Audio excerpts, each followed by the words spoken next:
What's up, my pugnios? Andy with Andy Vlogs, excited to share with you guys this content. Not only hitting that million view threshold, which is an amazing feat to say the least, I have had the opportunity to not only upgrade my camera once again, but also the quality of my audio. So today we're going to be going over, just as I typically do, some products that I've recently picked up to enhance the audio of the channel. I'm really excited to be able to do this because honestly, I've been on a soundboard that's about 3 years old. It's got a lot of static. It uses USB-A, which is a way old USB framework. This is going to be using USB Type-C, which is going to give me nice clarity. It's going to avoid any of that electric static sound that you get that I've had to post-produce out.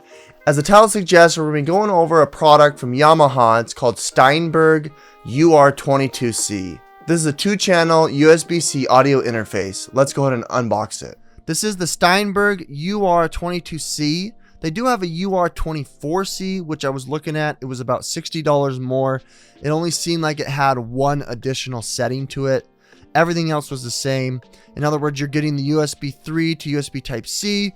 You're getting the 192 kilohertz. You've got the 32-bit sound with the D preamp and the DPS Mix FX, which is allows you, seamless compatibility with all of these different Pro Tool, sound, whatever devices.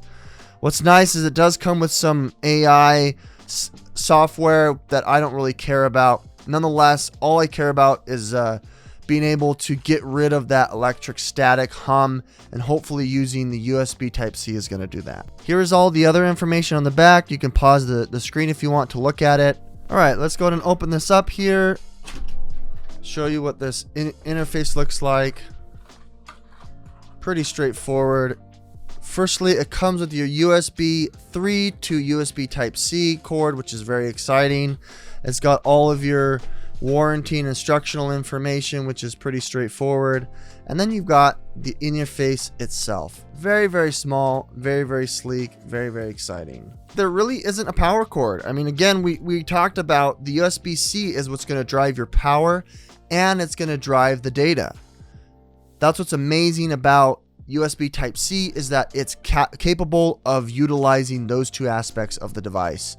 So instead of having, extra cords, especially having a specific power cord to connect into a plug, you only need the USB Type-C, or you can switch it to the 5-volt DC, which is the micro USB out. I recommend that you use the USB Type-C to USB 3.0. If you're going to be connecting to any type of cardioid or microphone, you want to make sure that you have the plus 48 volts. That's going to be your phantom power. And then here are your in and outs from your MIDI devices.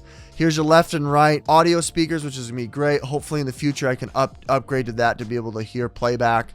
On the flip side is all of your interfacing here. So in other words, here are your inputs 1 and 2. Obviously you can connect the XLR cable just like this for your microphones, or if you've got, I believe this is the 1-inch or the 1/4 inch, you'll be able to plug that in as well for, your guitars, your pianos, etc. All right, so you've got your input 1 and 2 gain that you can deal with. You've got these audio lights that show you, you've got USB on. It's also got your peak light, and then it'll show you if phantom power is on. You've got your phones. You've got your dedicated knob for your phone output. And then once you've set up both of these devices, these different preamps here, you can then have both of them adjusted with the output knob here. Okay, for this part of the video here, we're just going to be relying on the audio from the camera mic. I apologize. I wanted to show you this because of the setup process.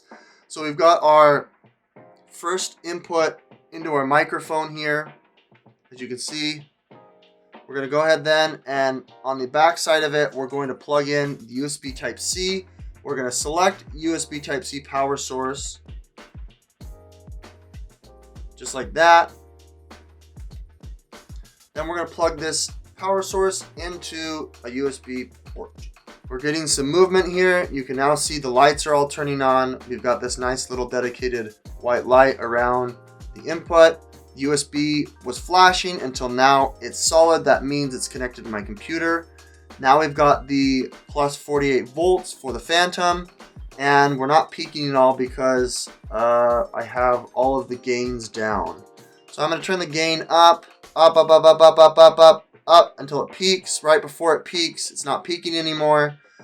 The output gain, we're going to have to adjust as we swap on our, what's it called, on my computer. Alright, so I'm having a hard time connecting it to my computer through USB Type-C. I mean, that's going to be a big problem here. I've switched over to the 5 volt or 5 DC or whatever to the micro USB. It's showing USBs blinking. It's giving me the phantom power, but I don't think I've got connection like I do with the others. This micro USB connector that is not USB Type-C, it's mainly meant for when you're on the go. If you have like a portable battery, like a power bank, it can power it and you can still play on the go.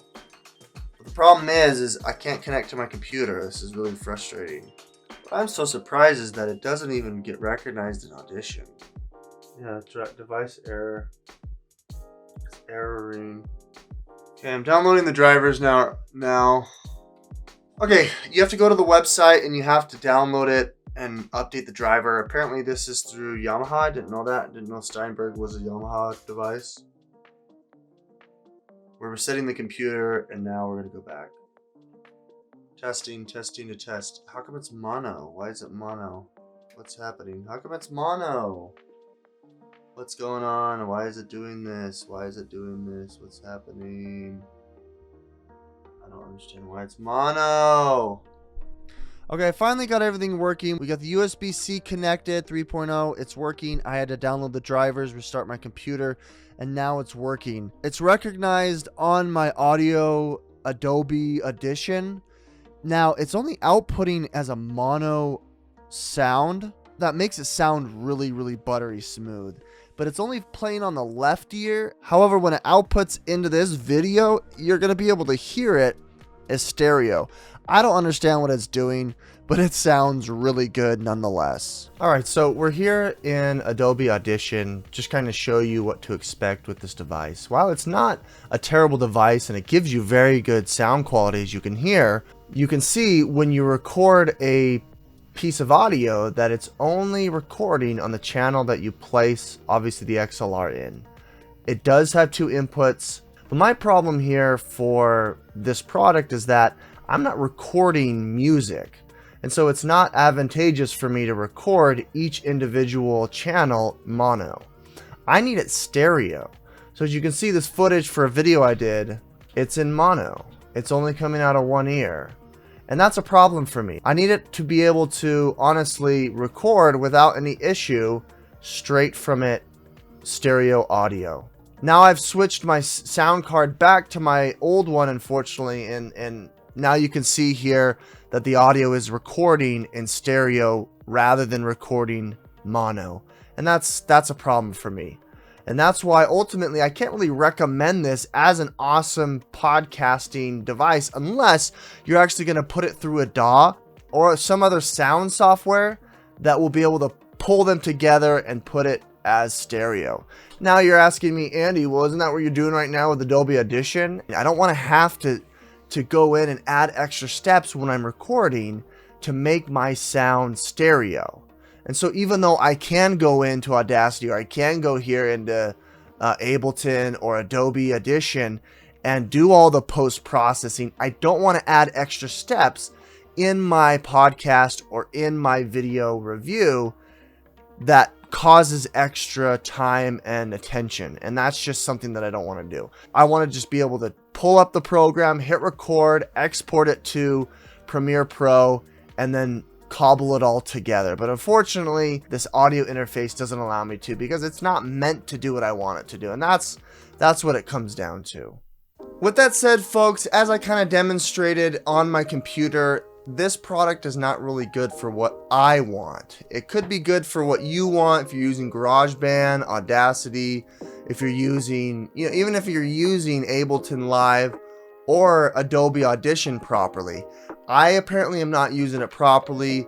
And it is important that you do have mono channels split up when you record, and that's what this device does.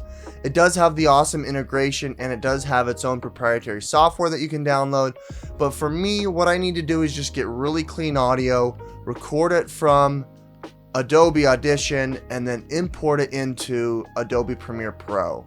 I don't want to deal with mono channels. I want it all to be one succinct channel. And unfortunately, this doesn't really suit my needs. And so I can't really give you an adequate review because it's so heavily biased based on what I need for myself. Not necessarily what I need as a musician, because I'm not a musician. I'm not using this to make music and adding, extra DAW or like MIDI inputs, having a microphone in addition to my instrument. That's just not what I'm doing. What I'm doing is I just need a nice XLR plug into an audio interface that already makes everything stereo. And I couldn't figure out how to make it stereo, and so that's why I don't recommend this device. It's not for me, but it could be for you, because that sound profile that it makes is so much better than this sound card that I use. I use Behringer Xenix Q1202, which is a USB-A interface. It's an older device. It does have 4 channels, and I think up to 6, depending on using a microphone or not. Well guys, we're still on the hunt. I think I have another audio interface coming on the way, which a lot of people recommended based on my other video of the Shure microphone, the SM7B. If you like this content, guys, hit that like button. In the comments, let me know of your recommendations for audio interfaces for what I like. Otherwise, down in the links in the description are a list of all the products here that I showed, including the audio interface that we reviewed. Nonetheless, my name is Andy with Andy Vlogs, signing out.